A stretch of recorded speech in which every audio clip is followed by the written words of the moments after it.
ধেনু বৎস সঙ্গে লয়ে সখাগণ সঙ্গে লয়ে গোষ্ঠ গোচারণ করবেন। তা আজ গৌর হরি,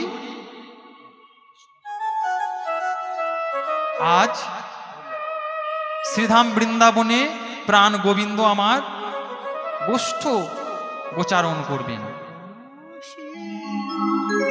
গোষ্ঠ কথার অর্থ কি? গো শব্দে ইন্দ্রিয়, আর ষ্ঠ শব্দে চারণ করা, ইন্দ্রিয় চারণ করা। অর্থাৎ আমরাও কিন্তু এই গোষ্ঠে এসে উপস্থিত হয়েছি, জীবনরূপ গোষ্ঠে। যেমন নন্দপিতার নবলক্ষ ধেনু আমাদেরও জগৎ পিতা সেই ধেনু দিয়ে পাঠিয়েছে। গোষ্ঠ গোচারণ করতে গেলে প্রাণ গোবিন্দ যেমন যে যে গাভী বৎস লইয়ে যেত, শ্যামলী ধবলী সকল গাভীকে যেমন করে ফিরিয়ে নিয়ে আসত, অসংযত ধেনুকে সংযত করত, ঠিক তেমনি আমাদেরও যখন জন্ম হয়েছে, আমরাও এই জীবনরূপ গোষ্ঠে এসে উপস্থিত হয়েছি। আমাদেরও গোষ্ঠ লীলা চলছে, কিন্তু আমাদেরকেও খেয়াল রাখতে হবে আমাদের ধেনু যেন বিপদগামী না হয়ে যায়, ধেনু যেন সংযত করে রাখতে পারি। আমাদেরকেও সেই নবলক্ষ ধেনুর হিসাব দিতে হবে।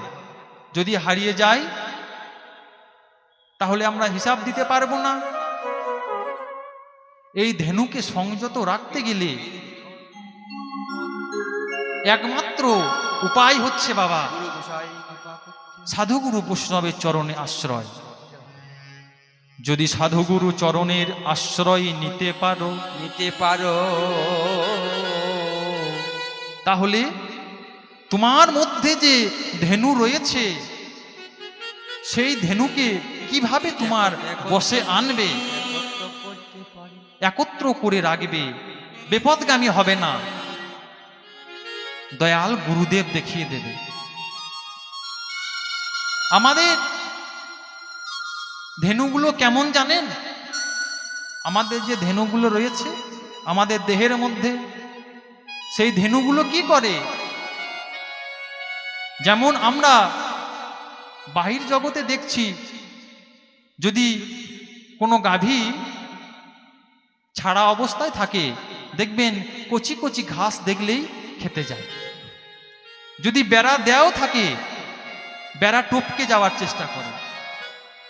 কিন্তু আমাদের মধ্যে যে ধেনু রয়েছে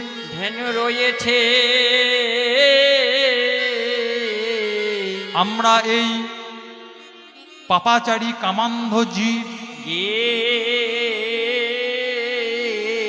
কোন পথে গেলে আমাদের ধেনু সংযত থাকবে, সেই পথের আমরা সন্ধান জানলাম না। সাধুগুরু চরণে আশ্রয় নিলাম না। কিন্তু ধেনুকে সংযত রাখতে গেলে আপনাকে পরম দয়াল বৈষ্ণব গুরুর চরণে আশ্রয় নিতেই হবে। সেই গুরুই আপনাকে দেখিয়ে দেবে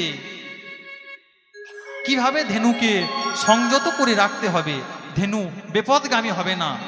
তবে তো আমরা সেই আমাদের জগৎ পিতার কাছে নবলক্ষ ধেনুর হিসাব দিতে পারব।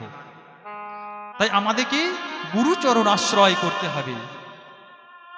গুরুচরণ আশ্রয় করলে আমরা ভক্তির পথে যেতে পারব। গু শব্দে অন্ধকার, রু শব্দে আলো। যিনি অন্ধকার থেকে আলোর পথে নিয়ে যায় তিনিই হলেন গুরু।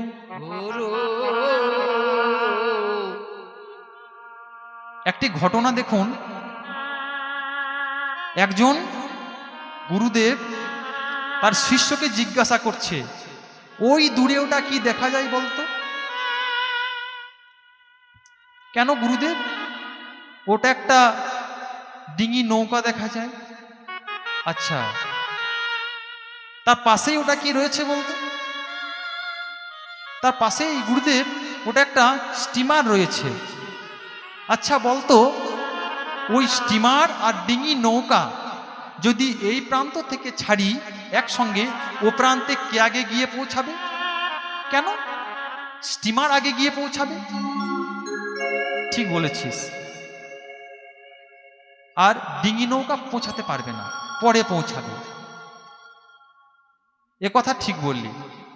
আর যদি আমি ওই স্টিমারের সঙ্গে ডিঙি নৌকাটাকে রজ্জু দ্বারা বেঁধে দিই, তাহলে কে আগে পৌঁছাবে বলতো? কেন গুরুদেব? ডিঙি নৌকা স্টিমার দুজনেই একসঙ্গে গিয়ে পৌঁছাবে। তেমন হচ্ছে আমার পরম দয়াল গুরুদেব। আমরা যদি সরাসরি গোবিন্দের চরণে গিয়ে সমর্পণ করি, আমরা কিন্তু সেই পথের সন্ধান করতে পারবো না, অনেক দেরি হবে। আমরা যদি ডিঙি নৌকার মতো যাওয়ার চেষ্টা করি, অনেক দেরি হবে। তদ্রূপ আমাদের গুরুরূপী স্টিমারের আশ্রয় নিতে হবে। তাহলে আমরা গুরুদেবের কৃপায় ভক্তির সন্ধানে করি।